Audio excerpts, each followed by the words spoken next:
Welcome to the next episode of Emotional Intelligence and its Components.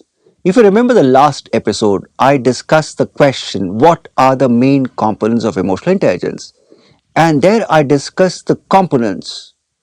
And in today's episode, I'll talk about the main components, the core components.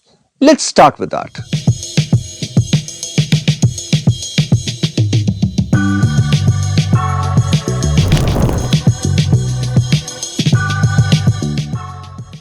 If you read the question carefully, you have to identify the main components. And identifying the main components is a challenge. Let me make it easy for you.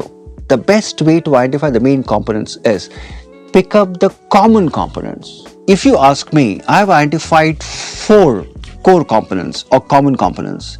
The first one is self-awareness. Second one is emotional self-control, which Salvi and Mayer calls it managing emotions. Third one is empathy. Fourth one is relationship management or interpersonal emotional intelligence. The first main component is self-awareness. In fact, almost all the scholars have emphasized on the importance of self-awareness. In fact, some of the scholars even said that EQ or EI starts with self-awareness. That's why Erich Fromm emphasized on self-awareness. And he stated, what is it that distinguishes man from animal? It is something altogether new, a previously unknown quality, self-awareness. Self-awareness, in simple plain words, refers to the skill of being aware of one's own emotions and understanding how their emotions impact others. That's emotional self-awareness. And people with this quality or people with this skill display some of the following characteristics. Display an awareness of their emotions and their impact on themselves and others. Secondly, know what they feel and why they're experiencing that emotion. Thirdly, realize the link between their feelings and what they think, do, and say. Fourthly, recognize how their feelings affect their performance. And lastly, are very aware of the emotional strengths and weaknesses. Let me take you back to the question. The question had 2 parts. The first part was main components. Second part was learning them. So when you're writing your answer also, you will talk about the main component and how to learn them. Now, since now you have understood the meaning of the word self-awareness, let's look at the second part. How to learn self-awareness. Learning self-awareness starts by understanding your own emotional states. That is, how do you feel when you're experiencing something? For example, how do you feel when you're experiencing happiness? How do you feel when you experience anger? Self-awareness starts by understanding your bodily changes. How does happiness change your bodily behavior or non-verbals? How does anger change your non-verbals? Second step is start linking your emotions to actions. Now, next time, observe yourself. Observe yourself very carefully. When you're happy, you act differently. When you're jealous, you act differently.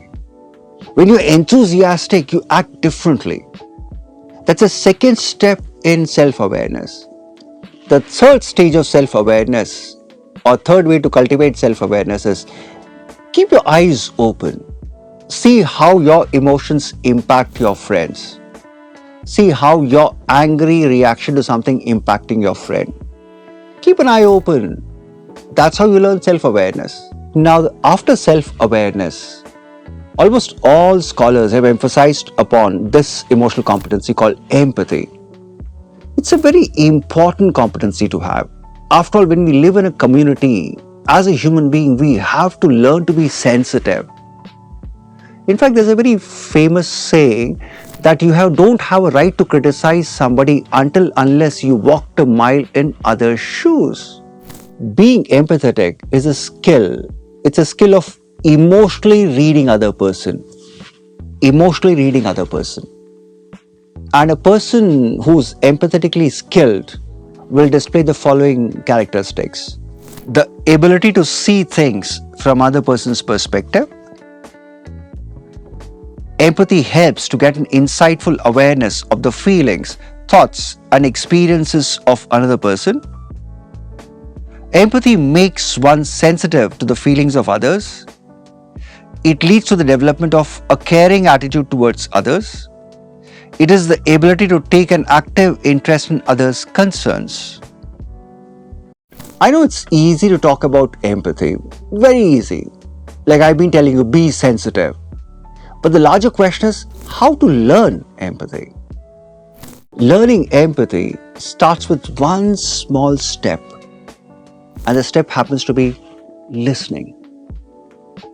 In fact, the day you start practicing listening to others, that's the beginning of being empathetic.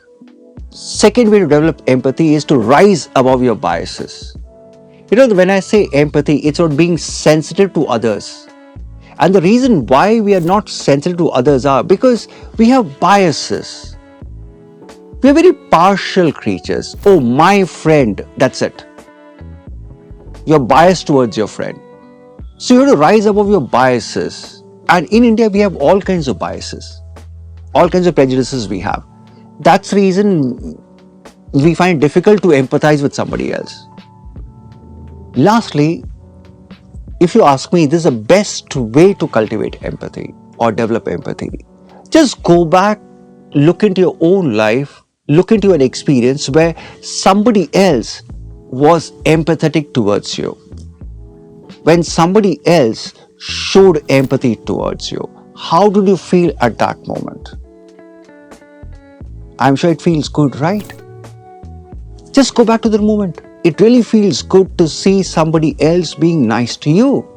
After empathy and self-awareness, almost all scholars agreed upon third main component, and the component happens to be emotional self-control.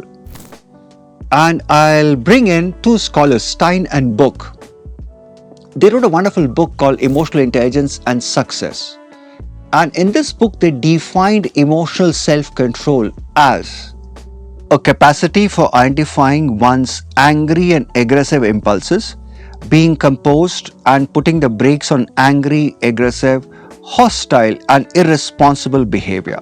In simple words, emotional self-control refers to our ability to manage our impulsive and distressing emotions, staying composed, positive and calm even in trying moments, that is difficult moments, thinking clearly and staying focused under pressure.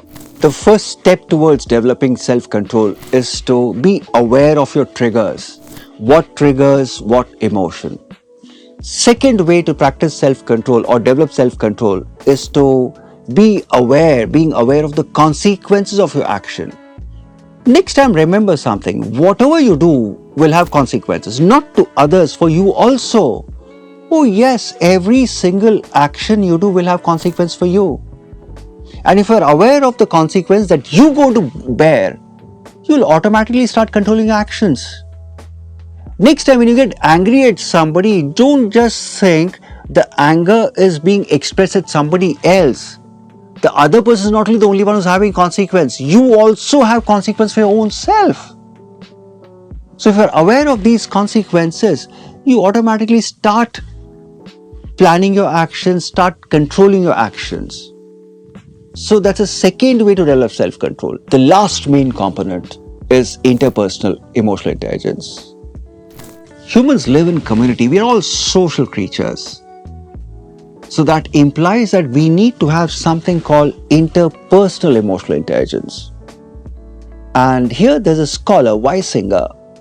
I'll quote him, and his quote reads somewhat like this.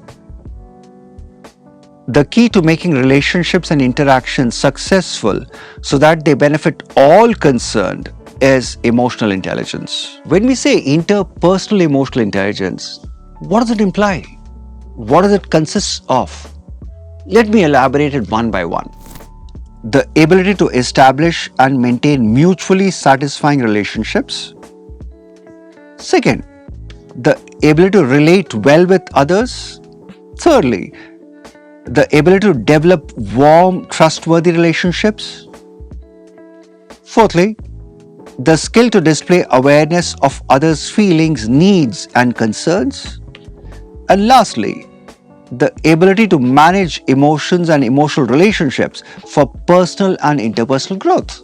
Okay, let's understand how to develop interpersonal emotional intelligence. And developing interpersonal emotional intelligence starts with practicing one small skill. That's communication. Interpersonal, the very word interpersonal implies between two people. And when I say between two people, you have to communicate. You have to speak, you have to listen, you have to converse. Conversation skill is a very important part of interpersonal competency. So it all starts by communicating. It all starts by having a conversational skill. So, next time onwards, if you really want to improve on your interpersonal emotional intelligence, start initiating dialogues with strangers. Suppose you're traveling in a bus on a long journey. Start talking to the person sitting next to you. That's the beginning of development of interpersonal skills, which slowly leads to interpersonal emotional competency. Let's come down to how to write an answer for this question. Oh, by the way, this is an answer writing session. And the question I'm discussing is, what are the main components of emotional intelligence? And can you learn them? That's the question I'm discussing. And in today's session, I spoke about the main components and also I discussed how to learn them. Now you have to convert the whole content today that we discussed in 150 words as an answer. I'll give you a small framework and try following this. First is, let's introduce the answer.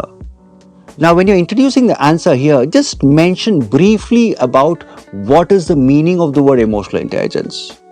That's in 20 words. In the next paragraph, identify and mention the main components. And the main components are self-awareness, empathy, emotional self-control, and interpersonal emotional intelligence. From now on, from paragraph 3 onwards, start briefly explaining the main competency and how to learn them. Talk about self-awareness in 10 words. Talk about how to learn them. Then talk about empathy. Talk about how to learn empathy. Talk about emotional self-control, how to learn them. Talk about relationship management or interpersonal skills, how to learn them.